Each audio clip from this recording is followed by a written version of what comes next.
Greetings purists, welcome back to the Chan, and let's get straight into it. My last video about Cody Rhodes against the corporate bloodline looks like maybe it might be true. I was worried after I made the video all week. I was watching, I was like, nah, this isn't gonna happen. They're gonna do Cena for sure, and I wasn't too happy about that, which made me think that I kind of would be into the idea of Cody Rhodes against Roman Reigns 3. Maybe the corporate bloodline is alive and the resistance is coming. Let's get into it. How do you like it? I'm a novice at this. I make a few mistakes. Jushin Thunder Liger, the champion. Okay, so Cody Rhodes against Roman Reigns 3.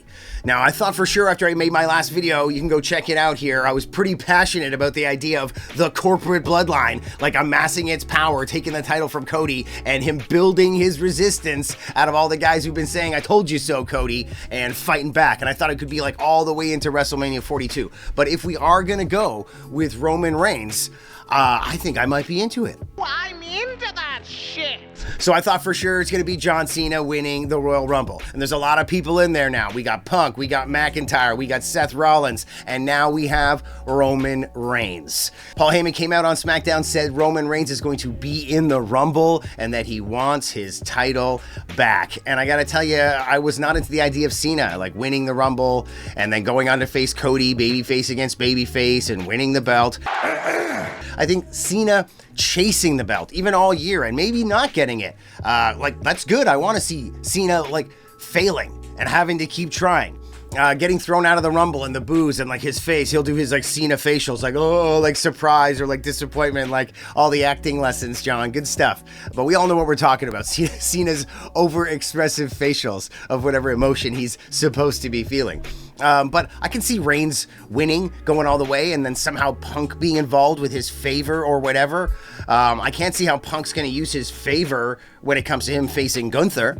And the idea floated here by John Cena's dad of Gunther taking on Cena, you know, I'm way more into that idea.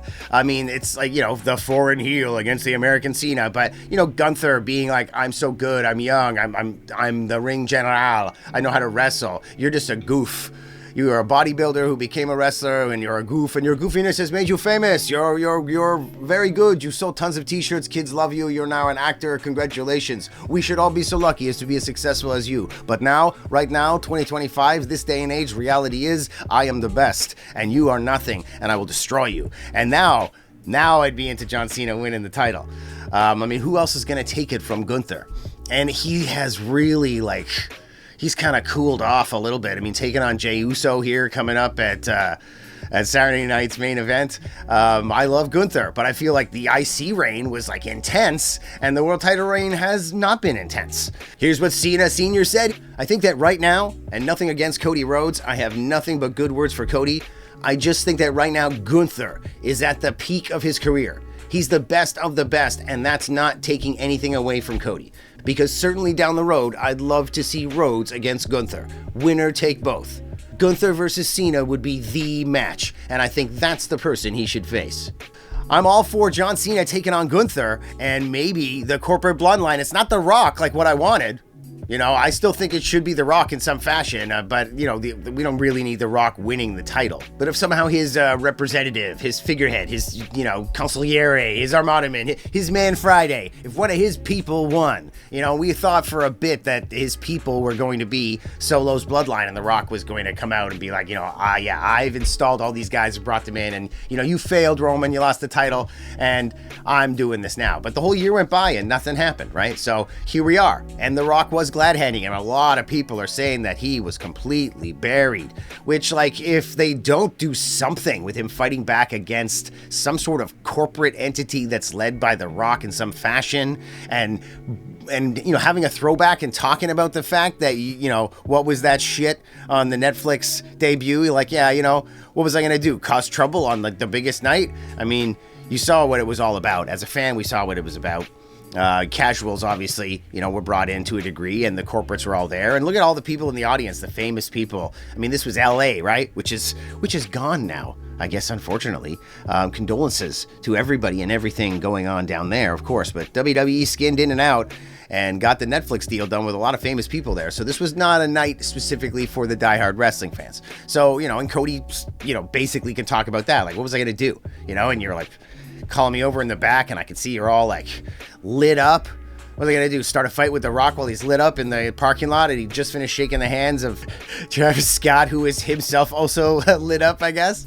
I'm like, I don't know. That was a good Raw. I enjoyed that Raw on many levels. It wasn't meant to be specifically for the diehards and all the killer matches. We got that then next week with Penta. We'll talk about Penta's debut in my next video. But for now, please like, subscribe, leave a comment. Tell me what you think about Roman versus Cody 3, whether you'd be into the trilogy. Tell me what you think about Gunther taking on John Cena, whether or not that's palatable to you or you think that I'm completely crazy. Oh, you crazy. But speaking of crazy, anything could happen with the WWE. I mean, Malachi Black is believed to be finishing up with AEW. I mean, he could be on the scene by WrestleMania, and if Cody retained in some fashion, more Cody Black action would be great. Those matches in AEW, I mean, Cody needs to get his wins back, right? Those were great matches. I think Aleister Black is for sure like world championship material, and I've thought of that for a very long time. And I can see why McMahon wasn't into him. I don't think McMahon would have let this Penta thing fly in any fashion. I mean, he was in the ring with Shorty G,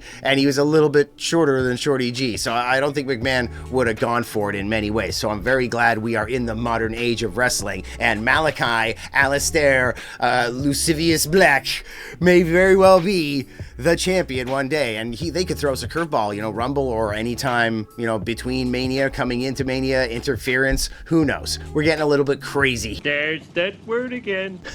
But we do have Punk with his favor, right? This is a real thing, and if it's gonna happen, it's gonna happen with obviously Roman Reigns in some fashion, because that's the only person that Paul Heyman has any pull with, I guess. So who knows what's going to happen there? This is going to be very interesting. This is a great time to be a wrestling fan right now. And with AEW being, like, I don't want to say anything negative, like slapdash, like crazy. You never know what's going to happen with AEW. And for darn sure, if you got a sweet tooth, you are going to get your candy at AEW. So what a time to be alive. Thank God the competition has some real money now. TNA was great.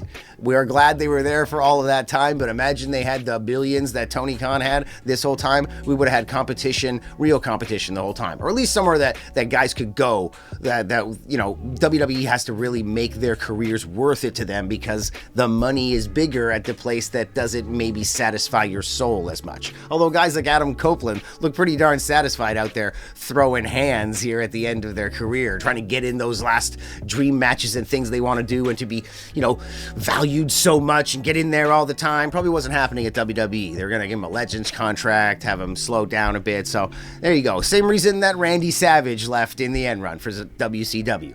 But what else are we going to talk about before we go? Quickly, I would love to see at WrestleMania as well, Bad Bunny, if it's gonna happen, dude, it's gotta happen against Mysterio Jr. And I don't mean Ray, I mean freaking Dominic. Let's kick that little fucker's ass. Oh, it would be great. So, hey, if you've gotten this far in the video, thank you. Once again, please like, subscribe. Let me know down below if you agree or disagree with anything I'm saying, and we will be back very soon. I think we're gonna talk about Penta. Everybody loved the debut, but I don't think it was as good as it could have been.